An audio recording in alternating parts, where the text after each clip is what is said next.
En este video vamos a ver cómo modelar un circuito RLC a través de una ecuación diferencial.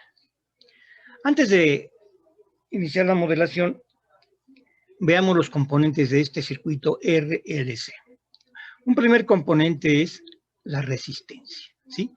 Sabemos que la resistencia de alguna manera tiene que ver como una oposición al paso de la corriente eléctrica.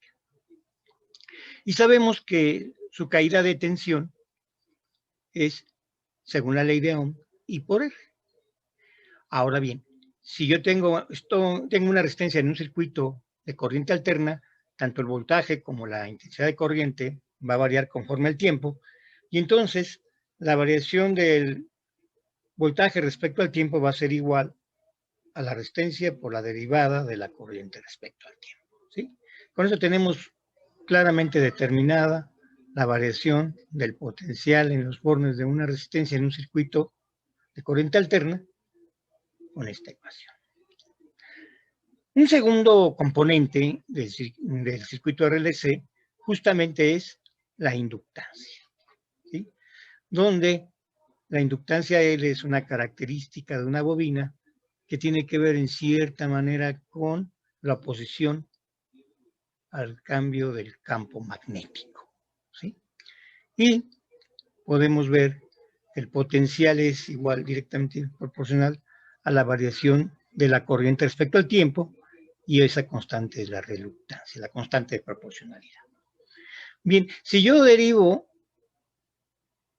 el potencial respecto al tiempo, pues me queda que va a ser igual a la inductancia de la bobina por la segunda derivada de la corriente respecto al tiempo. ¿Sí? Bien. El tercer y último componente de un circuito RLC es lo que nosotros conocemos como un capacitor.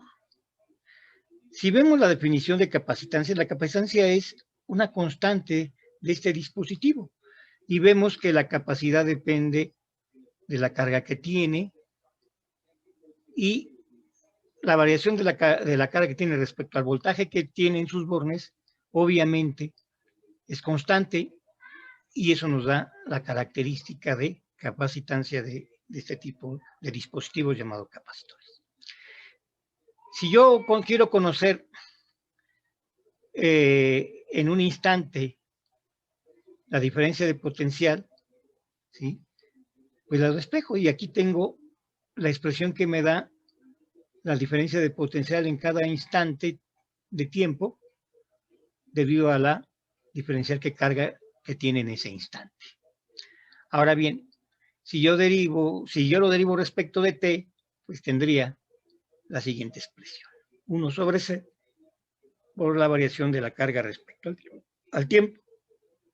Y esta cantidad derivada de carga respecto al tiempo, nosotros sabemos que es la intensidad de corriente. Una vez conocidos los elementos que componen un circuito RLC, empecemos a modelar. Bien, aquí tenemos un circuito RLC en donde tenemos las tres componentes en serie: la resistencia, la inductancia y la capacitancia, ¿sí? Una trayectoria cerrada. Y bueno, aquí en este caso no tenemos fuente, ¿sí? No hay una fuente de poder. Entonces vamos a ver el modelo de este circuito. Bueno, si atendemos a la segunda ley de Kirchhoff, que nos dice lo siguiente: que la caída de potencial en cada uno de los componentes de la malla va a ser igual al potencial de una fuente externa, ¿sí? O sea, el primer potencial es el de caída de potencial, es el de la resistencia, luego el de la inductancia y luego el de la capacitancia.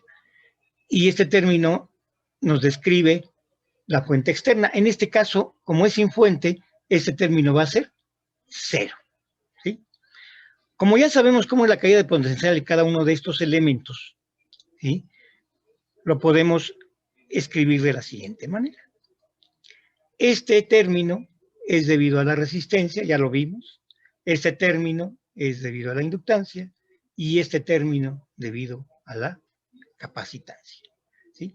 Si acomodamos los términos y dividimos entre L, nos queda de la siguiente forma, ¿sí? Dividimos entre L, nos queda ese término, lo ponemos aquí, luego sigue el término que tiene la derivada en I, y bueno, es entre L, y uno entre LC igual a I igual a 0. Bueno, si nos damos cuenta, ya tenemos una ecuación diferencial lineal, es lineal, de segundo orden. ¿De acuerdo? Y esta ecuación diferencial nos modela este circuito. Ya en temas posteriores veremos cómo resolver este tipo de ecuaciones. Por lo pronto, lo que les puedo decir es que esta ecuación diferencial de segundo orden es el modelo matemático de este circuito RLC. En términos de la notación que hemos visto, pues nos quedaría de esta forma, ¿verdad? IB', R entre L y prima, más LC. Entonces, si ustedes ven, ya encontramos el modelo de este circuito RLC.